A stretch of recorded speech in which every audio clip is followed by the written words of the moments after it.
came to our staff retreat a few weeks ago, and you said something there that I thought was so interesting. I mean, really everything that you say is just so interesting. Fascinating. But this was incredibly interesting. You said something like, what was it? Our 90% of our activities are redundant. Yeah. So neurobiologists tell us that 90 to 95% of how we think, act, behave each and every day is essentially a repeat of the day before.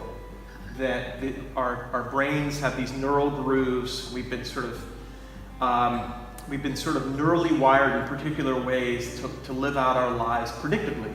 And so it's like we're on the hamster wheel. Like people will say, it just feels like every day is the same. And then 70% of what we think is self-sabotaging and negative. And so I think I love to catch people in the midst of that and to invite them to wake up and to see life a little bit different. So if I'd answer the question why? Because we need to wake up. We need to be invited out of our predictable lives. We need to be invited off of the hamster wheel. I was telling you, I made the false statement a few weeks ago that I want to tell people that it's important that they give up their weekend for this, and that a member of the team said, this isn't about giving anything up. This is about handing over your time really for the benefit of both yourself and the community. Yeah. And giving yourself over to something that's really important. That's what's so important about it. I mean, it's so interesting to me talking to ordinary Christians who have this relationship with Jesus that we talk about, but they feel like their lives aren't fundamentally different because of it. Like the gospel really hasn't changed them, and it's because we're stuck, right? Because we're stuck in these ruts. And so what would it look like to give up just a few hours of a week to be in conversation with others who want to go on this journey with you, right? I mean, that's what I would say. What would you say?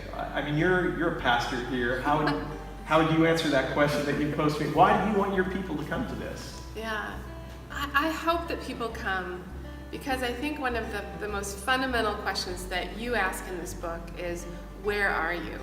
Where are you on the journey? Where are you? Where are you located? And where do you want to orient yourself? That's right. Our theme for the entire year is the journey.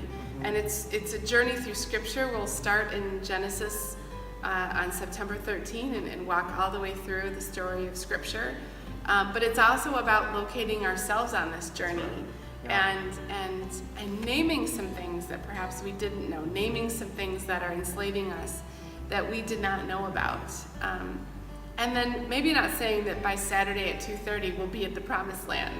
But being on a trajectory where we've named some of those things and we've moved away from them and are willing to step out of the fear and into the faith that we so desire. Yeah, that's good.